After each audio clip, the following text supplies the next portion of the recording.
profeta Miqueias. É um livro pequeno, vale a pena você meditar nele essa semana. Há riquezas nesse livro de Miqueias. Miqueias escreveu por volta de 670 a 750 a.C. Ele profetizou numa época de Isaías, de Oséias. Profetizou a queda de Samaria. Profetizou no capítulo 5, Jesus viria de Belém. Era um profeta que viu o que acontecia na terra, recebia a revelação do céu. Ele profetizava o momento que estava próximo e o momento futuro, que estava próximo e o momento futuro. Em Miqueias, nesse capítulo 7, o primeiro versículo do capítulo 8, mexeu muito comigo no finalzinho dessa tarde, quando eu parei para preparar a palavra em Deus. Miqueias traz grandezas para nós. E ele é um homem que foi muito usado por Deus na sua época. Profetizou mais para os menores de Judá, mas ele profetizou e tudo que ele profetizou aconteceu. O momento em que Miqueias está profetizando é um momento terrível, onde Israel estava em prostituição espiritual, onde os reis, os governantes eram subornados e vendiam as coisas de Israel, onde eles aceitavam o suborno. Era um momento de perdição, e Deus mostra a Miqueias que viria para destruir Israel, para derrubar Samaria. Miqueias então estava num momento de angústia nacional, de tristeza, de comoção, de perca nacional. E ele começa deixando isso claro para nós. E eu queria contextualizar, se não fechasse a sua Bíblia, Miqueias, o capítulo 7 todo e o versículo 8. Eu quero andar sim, de versículo em versículo com você. E eu quero trazer, com a sua permissão, uma contextualização para hoje, uma comparação com os acontecimentos de hoje, para com a época de Miqueias, para que nós possamos ser edificados. Sabe, queridos, os homens, as autoridades que venderam a justiça, não tinha mais vergonha. Os governantes naquela época não tinham mais caráter. Terrível. Em Miqueias capítulo 7, versículo 1, abre aí, deixa aberto. Ele diz: que infelicidade a minha. Quer dizer, ele estava dizendo a infelicidade de viver naquele tempo, dos seus olhos ver tanta desgraça no país ao qual ele amava, dele ver o povo abandonando Deus ao qual ele seguia. Ele diz: que infelicidade a minha. Eu sou como um homem faminto que depois da colheita de verão. A colheita de verão é a melhor colheita que tem, porque depois do verão, depois do final, que vem as chuvas, que vem o período de frio naquele lugar, não há mais colheita.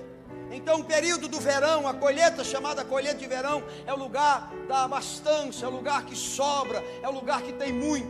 E ele diz: faminto, que depois da colheita de verão, eu procurei o figo na figueira, a uva na parreira, mas eu não encontrei mais nada, porque todos os figos maduros já foram tirados.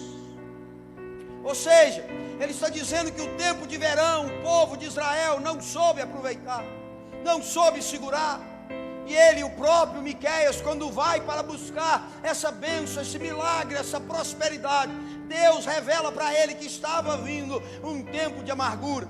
Nós vivemos num país que os últimos anos foram de abundância, mesmo gerado através de governantes corruptos, mas muitos viajaram como nunca tinham viajado, compraram carros, casas financiadas, vestiram e comeram o que nunca vestiram e comeram, as classes sociais subiram, o país virou e viveu um momento de uma colheita de verão como jamais vista. Era falsa, mas ela existia. Mas o país parece que não soube entender que a colheita de verão não seria para sempre. E o nosso país, como aquele país, perdeu nos últimos 2 anos, e principalmente o ano passado e agora esse ano. Quando vamos buscar o figo, não está lá. Quando vamos buscar a uva, não está lá. 13 milhões de pessoas praticamente vão buscar o emprego que antes sobrava, agora não está lá. As pessoas que compravam os carros de facilidade, hoje estão vendendo porque não conseguem pagar. Aqueles que abriram as empresas, quase 40% já fecharam no último ano, com dívidas e com problemas. As famílias desestruturadas, porque quando passou agora a colheita de verão, nós, os brasileiros, não temos encontrado mais o fruto. Tem alguém entendendo? Diga amém. Vendo Miqueias, me traz uma semelhança contemporânea deste momento muito grande, está como nos nossos dias. Nós estamos passando, queridos, no Brasil, tempos de assolação que atinge as pessoas, as famílias. Quando eu falo em quase 13 milhões de brasileiros, não é brincadeira. São 13 milhões diretamente desempregados. Mas se você multiplicar, às vezes a mulher ou o marido que não trabalha, os filhos, ou a mãe e o pai que eles cuidam, são muito mais do que isso, atingidos diretamente por tudo isso, queridos. E o Brasil e nós temos sido assolados de uma forma dura. Nós vivemos um momento de corrupção profunda, escancarada. Sempre houve a corrupção desde o primórdio da terra, mas, queridos, nunca foi tão escancarado.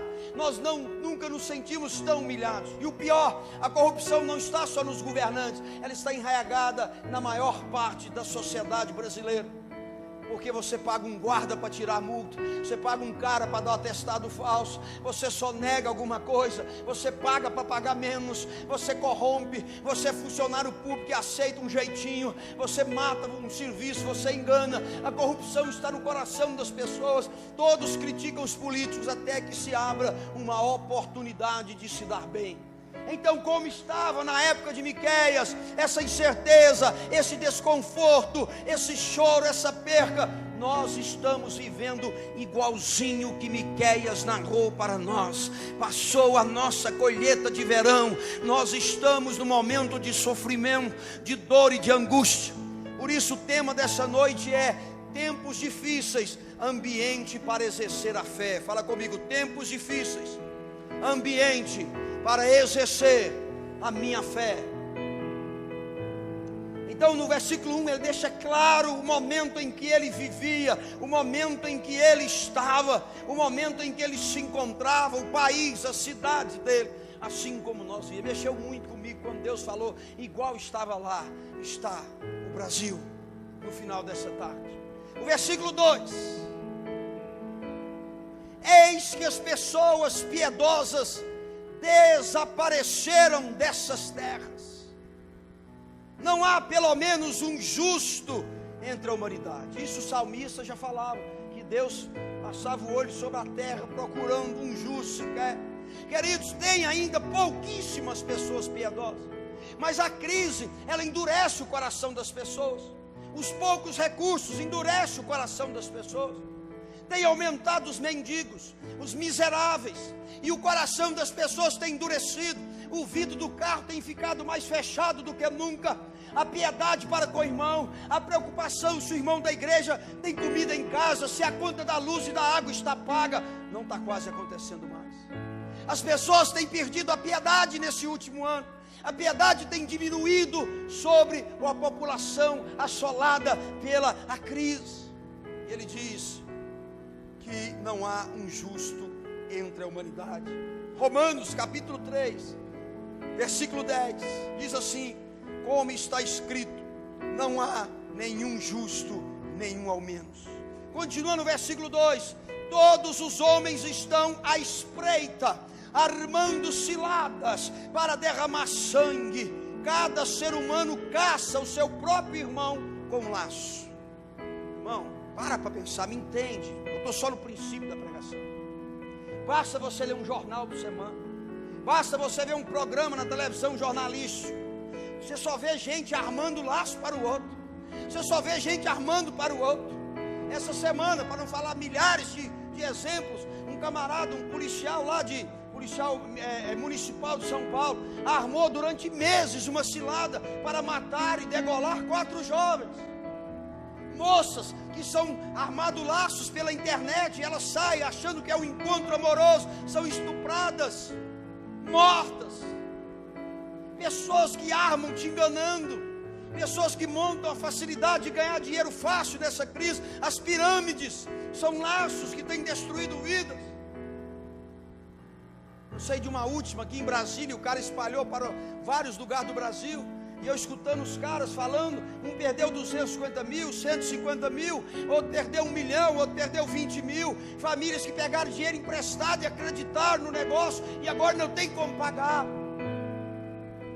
porque eles armam os laços, estão à espreita, amigos que traem amigos, sociedades destruídas, porque o sócio rouba o outro amigo de infância. Aqui em Sobradinho há casos de gente que colocou o terreno em nome do melhor amigo de infância, e agora o camarada tomou o prédio que ele está construindo lá. Em todo lugar do planeta você vê aumentando cada dia mais as ocorrências, os BOs com relação a ciladas, a armadilhas, a mortes. Já não é mais só para roubar, eles querem matar, querem destruir as pessoas. E a crise tem aumentado isso. A crise tem gerado esse derramamento de sangue e a caça através do laço. Tem alguém me entendendo? Diga amém. É verdade, sim ou não? Quem lê, quem vê televisão nos horários que devem ver, sabe muito bem pela própria internet que isso é uma realidade da época de Miqueias e está implantada em nós, gerando a insegurança. Até irmão de sangue tem traído irmão de sangue. Filho tem traído pai, pai tem traído filho por causa de dinheiro, herança tem deformado famílias como nunca. Versículo 3: todos estão com as mãos prontas para praticar o mal. O governo, aí você vai ver se isso aqui cabe para o Brasil ou não. O governo exige suborno para tudo, Brasil. Nós estamos vivendo um momento em que foi revelado que eles não pediam mais 10%, era 20%, 30%. Acabaram com as empresas do Brasil. Você e eu estamos passando aperto, estamos sofrendo. Tem gente desempregada aqui dentro, tem gente desempregada nos ouvindo, porque os governos últimos foram desonestos. Porque, como diz aqui Miqueias, o governo exige suborno. Agora na delação dos estados, está nas últimas revistas, semana passada, tem um estádio aí no estado brasileiro, que o governador chegou, eu estou falando que está lá já declarado, assinado. E o governador chegou e disse: eu quero 20%, sabe quanto era o estado? 1,5 bilhão. Não está mais pedindo, está exigindo. Isso é tirado do direito de saúde, de educação, de bom trânsito, de boas escolas, de bons asfaltos, de saúde para o povo. E o povo está aprisionado, está preso, está adoecendo, está morrendo nas filas, está morrendo nos hospitais, está morrendo na rua. Mulheres estão ganhando neném dentro de carro de bombeiro, de polícia, dentro de táxi, na beira do hospital, porque não há vaga, porque os governos exigem suborno. E o que é dado de suborno é tirado do direito nosso. E continua dizendo: todos estão com as mãos para praticar o mal, o governo exige o suborno e o juiz aceita agrados e presentes. Não são todos os governos, não são todos os juízes, eu não estou generalizando, mas queridos, eu já andei nesse meio. É triste. A pessoa que vai julgar, ela recebe por fora. Ministros que abrem escritórios advocatícios em nome dos seus filhos, para que os seus filhos peguem a causa, e ele lá em cima, combinado com outros, dê a vitória para aquele que está pagando milhões na causa. Isso é tirado do nosso bolso, da nossa vida, do nosso direito, como faziam com Israel. Por isso nós gememos tanto. E diz: os poderosos impõem o que querem sobre a terra. E diz: todos tramam em conjunto. Querido, isso é o Brasil. Você tem uma ideia? Essa semana a mídia trouxe o presidente atual do Senado. Ele tem um projeto de lei, um estudo de 2009 engavetado, e agora ele quer tirar e aprovar, que é justamente para poder pressionar o Sérgio Moro e os demais, para que eles não tenham o poder de fogo que eles estão tendo, para consertar o Brasil. Querem desengavetar projetos, pensam em projetos todos os dias. Eles tramam em conjunto, a maioria deles. Não posso dizer que é todos, mas a maioria eu posso dizer. E quando eles tramam para derrubar esses juízes federais, eles estão tramando contra o meu direito e o seu direito de vivermos num país justo e próspero para nós. Então, igualzinho Deus me mostrou, estava acontecendo lá na época de Miqueias, há 700 anos antes de Cristo, está acontecendo hoje. Na calada da noite estão montando projetos, leis. Igreja, nós devemos estar atentos, nós devemos estar ligados. Nós não devemos dizer que política é só do cão, não. Nós devemos estar antenados, lutar, orar contra isso, orar para Deus tirar essa potestade, esse principado. Nós não merecemos o governo que temos. Corrupto não. Não. Sabe, querido, Você acha que esse texto de Miqueias é coincidência com o Brasil? A mesma coisa que Israel vivia. Governantes que aceitam subornos, juízes que aceitam presentes, e eles tramam em conjunto. Isso atinge nós. E aí a sua renda caiu, o seu desemprego apareceu, a sua vida mudou, gerou frustração, revolta, contamina a sociedade, muitos abandonam a fé. Isso tudo vem além de nós. Você vai entender daqui a pouco. Provérbios 29, versículo 2 e o 4 diz assim, versículo 2: quando o justo governa, o povo se alegra, mas quando o perverso governa, o povo geme. É o que está acontecendo. Versículo 4: quando o governo é honesto, o país tem segurança, mas quando o governo cobra imposto demais, a nação acaba em desgraça. Parece com o Brasil, sim ou não? Todo o cenário do Brasil nos últimos 2 anos é tempos difíceis, é loucura, é aperto, é pressão sobre nós. Versículos 5 e 6 de Miqueias. Olha a profundidade do que estava acontecendo. Não confieis nos vizinhos, tampouco acreditai nos amigos. Tende cuidado com o que diz e partilhas com quem te abraça. No momento do Brasil, irmão, quem te abraça está abraçando muitas vezes com um punhal nas costas. Está armando, está tomando o que é das pessoas. Estão mentindo, estão aproveitando do momento de angústia, igualzinho lá. Vizinhos que brigam, vizinhos que se matam, vizinhos que se roubam. Mas mais profundo ainda, tenha cuidado com o que você partilha.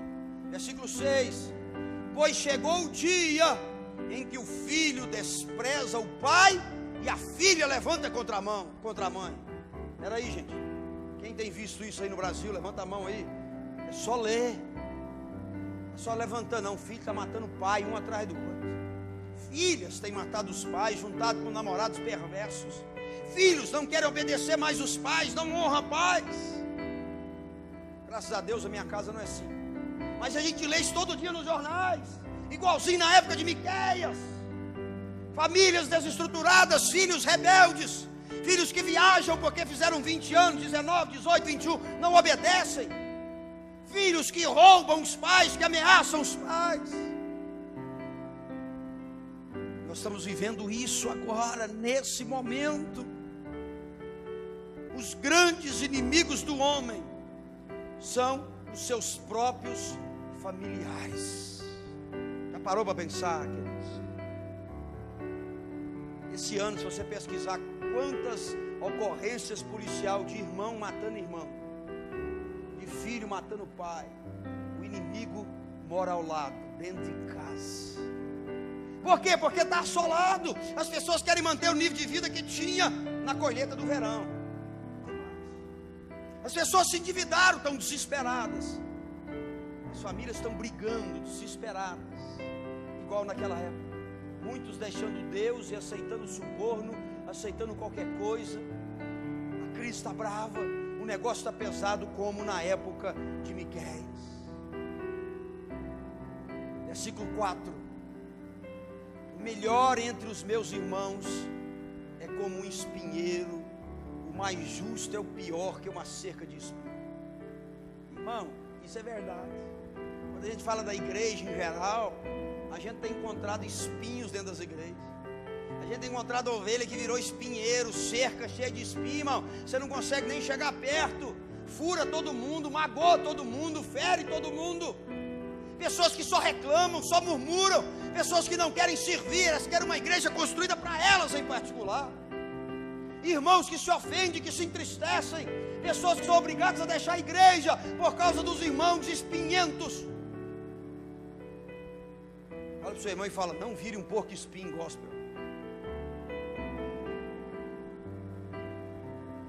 Ele está dizendo agora irmãos. Ele falou dos governos, da sociedade. Ele falou dos filhos de Deus.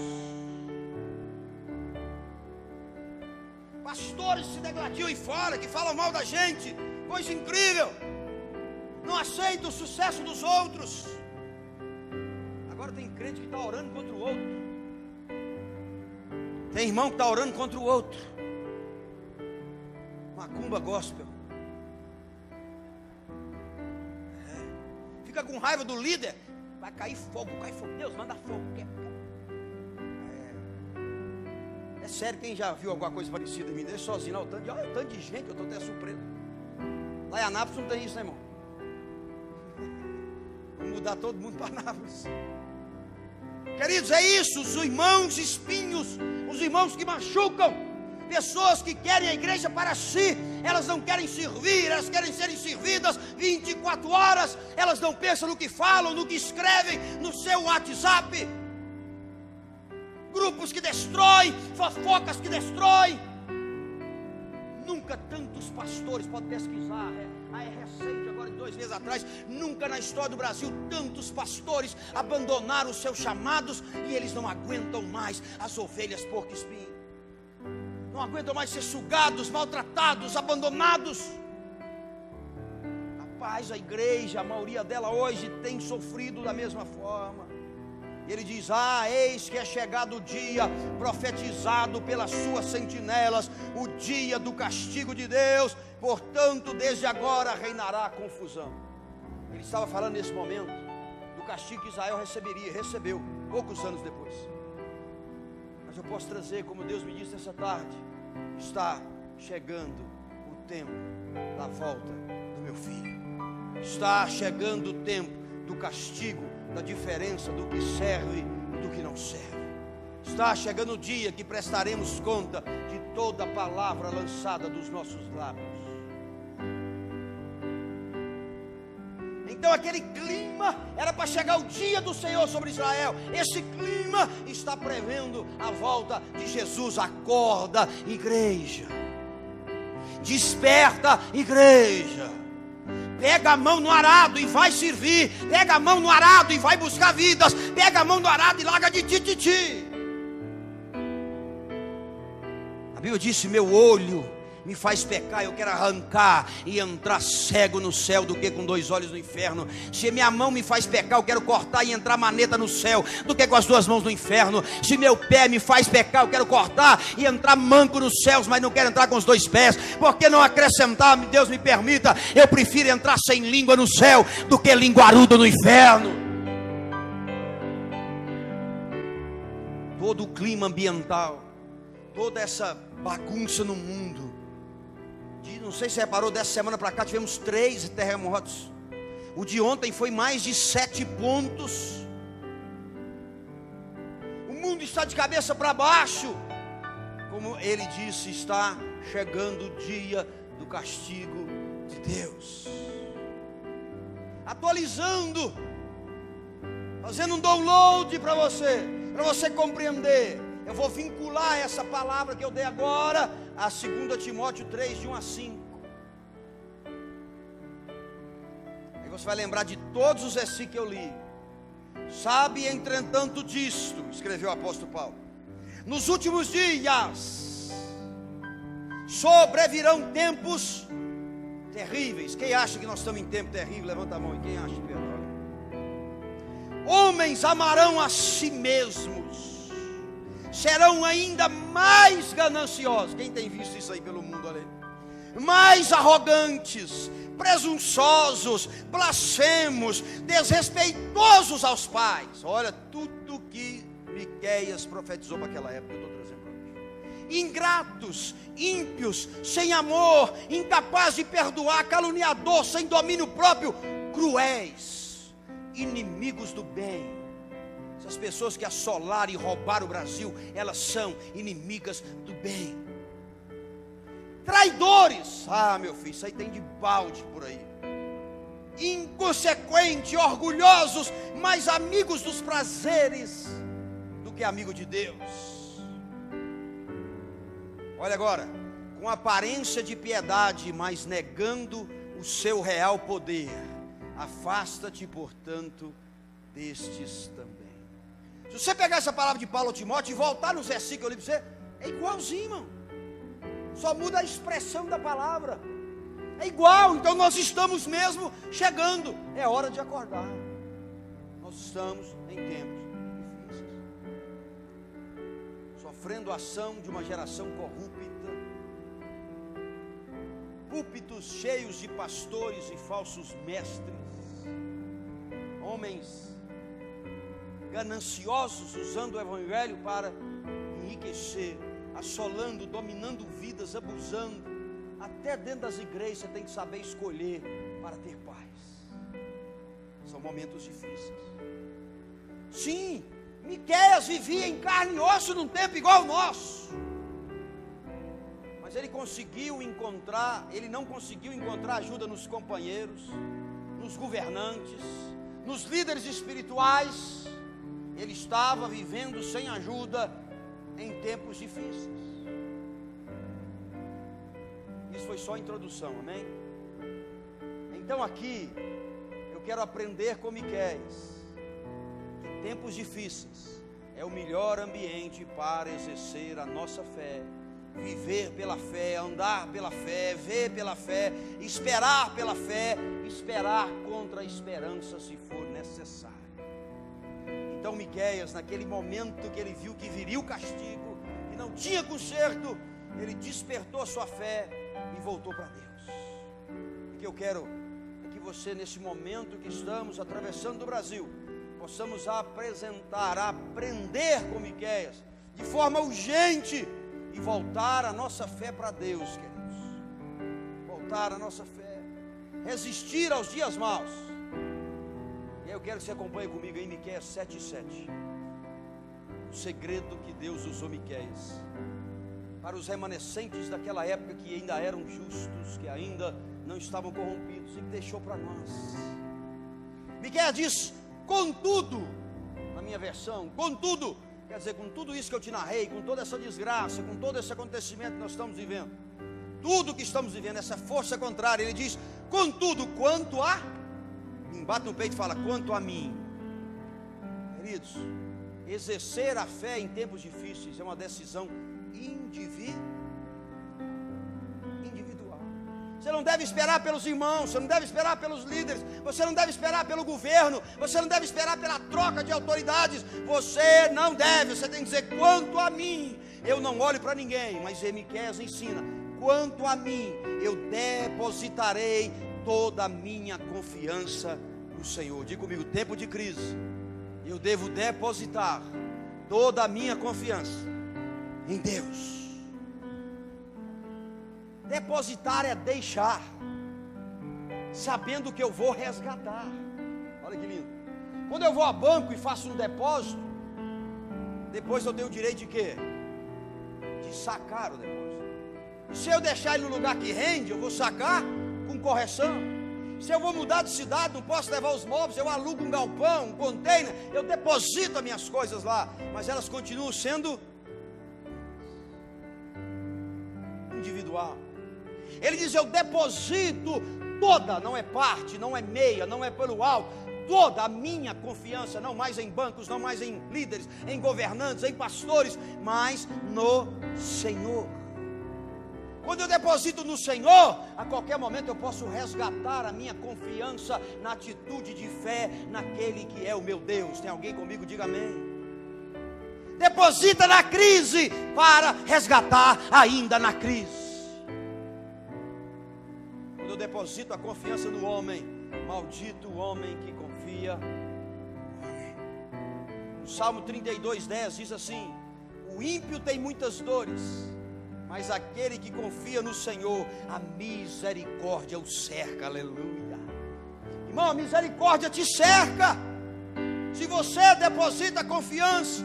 O Salmo 125:1 diz: aqueles que confiam no Senhor são como o monte de Sião, não se abalam, mas permanecem para sempre. Onde está a tua confiança nessa crise? É uma pergunta. Salmo 28:8: o Senhor é a força do seu povo, Ele é a fortaleza salvadora para o seu ungido. Saca a sua confiança hoje em governos, em homens, e deposita em Deus. Seus olhos não estão vendo, depositei nele. Meus ouvidos não estão escutando melhor no país, estou depositado em Deus. Ninguém me disse nada, mas estou depositado em Deus. Continua no versículo que eu estava lendo, 7. Manterei a minha esperança em Deus, o meu Salvador. Quem tem Deus como Salvador da sua vida? Levante a mão. Fala assim: eu tenho Jesus como meu Salvador. Diante de toda essa crise, eu manterei a minha esperança somente, unicamente em Deus. Josafá, quando os moabitas queriam invadir a sua terra, sua cidade, Israel, Jerusalém, Josafá, lá em 2 Crônicas 20, 17, num momento de crise extrema como essa, ele disse, Deus disse: nessa batalha não tereis que pelejar. Postai-vos, ficai parados e vede o livramento que o Senhor vos concederá. Ó Judá, ó Jerusalém, não temas, nem te assuste. Amanhã eu vou sair ao seu encontro, porque o Senhor estará convosco. Isaías 40, 31. Aqueles que esperam no Senhor renovam suas forças, voam alto como águias, correm e não se fatigam, caminham e não se cansam. Sabe por que você aguentou a crise até hoje? Porque você deposita a esperança no Senhor. Porque Ele te renovou hoje de manhã, vai te renovar amanhã, vai nos renovar no meio da semana. Não tire a tua esperança de Deus. Exerce a tua fé nele nesse tempo de tribulação. Aí ele encerra esse versículo 7 dizendo: o meu Deus ouvirá a minha. Deus só vai ouvir se você orar. Você tem orado nessa crise ou só murmurar? Só reclamar? Só falando mal dos ex-políticos e dos atuais? É tempo de clamar. Jeremias 33, 3. Clama a mim e eu te responderei. Te mostrarei coisas grandes e ocultas que não sabe. Igreja do Brasil, Igreja Seara Viva, chegou o tempo de clamar. Nós estamos invertendo, queremos homens poderosos, orem para nós, mas o momento é de nós batermos no peito e levantar o clamor para aquele que é o único que pode mudar a nossa vida. Clamar e eu ouvirei. Clame, clame, pelo presente e pelo futuro, clame. Isaías 59, 1 tem um recado para você, que entrou aqui hoje desanimado com esse momento. Diz assim, Isaías 59, 1. Não e não. O braço forte de Deus não está encolhido para que não possa nos alcançar com a salvação, nem o seu ouvido está tampado que não possa ouvir a nossa oração. Nossa, merecia ao menos 4 crentes para dar um amém agora. Deus está dizendo que nessa crise, se você exercer a fé, o braço poderoso não está encolhido, ele está estendido a seu favor, e o ouvido de Deus não está surdo, está aberto para a sua oração. Ore, clame, clame, busque coisas ocultas nessa crise, coisas não reveladas, caminhos do meio do deserto. Quando as minhas necessidades são grandes, eu tenho um Deus grande que ouve o meu clamor. Quando eu estou sozinho, eu tenho um Deus que me acompanha e ouve o meu clamor. Então Miqueias deu a receita. Miqueias vivia como eu e você no mesmo tempo, na mesma luta, nas mesmas dificuldades, na mesma corrupção. Mas em vez de baixar a cabeça, em vez de se render, em vez de desistir, em vez de abandonar tudo, em vez de se tornar um espinhento, ele levantou a cabeça e colocou essa confiança em Deus. Eu concluo para você agora, porque já passou o tempo, que quando estamos em tempos difíceis e crises, o inimigo vem para nos desafiar, para nos afrontar. Vem a dor, vem a luta, vem a perca, vem pensar que todos estão rindo de nós, que estão se alegrando com as nossas percas. Aí encerrando com o último versículo 8, Miqueias deixa uma lição muito grandiosa, porque ele percebeu que o castigo de Israel era iminente. Acorda, igreja, o castigo sobre a terra é iminente. Igualzinho ele via, é muito claro para nós. Tem alguém me entendendo? Diga amém. Ele então exerce a sua fé naquele ambiente hostil, Em Miqueias 7:8 ele diz assim: ó minha inimiga, não te alegres com a minha desgraça. Embora eu esteja derrubado, eu me reerguerei. Ainda que eu esteja vivendo em trevas, o Senhor haverá de ser a minha luz.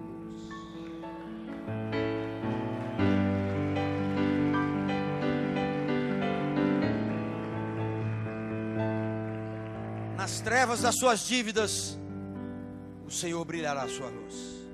Nas trevas dos seus projetos engasgados, o Senhor brilhará a sua luz. Nas trevas da enfermidade, da depressão e angústia dessa crise, o Senhor resplandecerá a sua luz sobre ti. Na sua crise familiar, creia que o Senhor brilhará a luz sobre as trevas. Miqueias 7:8 me conduz a 2 Coríntios 4, de 8 a 9. E eu encerro com as palavras de Paulo, que bate com esse momento agora. Em tudo somos atribulados, mas não angustiados, perplexos, mas não desesperados, perseguidos, mas não desamparados, ainda que abatidos, não estamos destruídos. Ó minha inimiga, não te alegre com a nossa desgraça, porque ela é momentânea e o Senhor já vem com a nossa vitória. Aleluia. Alá, soriante, alamanai. Oh, rabás, toriéria.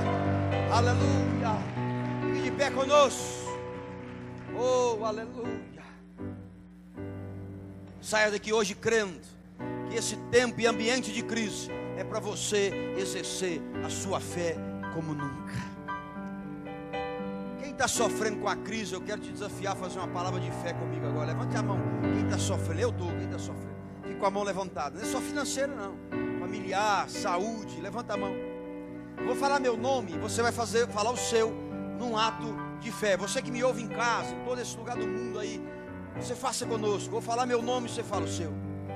Diga assim: Manuel declara: ó minha inimiga, ó meu inimigo, em nome de Jesus, não te alegres com a minha desgraça.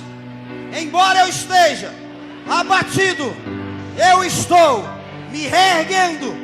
Ainda que alguma área da minha vida esteja em trevas, olhe bem, porque o Senhor está vindo para ser a minha luz. Posso estar abatido, mas não estou destruído. Eu sou mais do que vencedor em Cristo Jesus.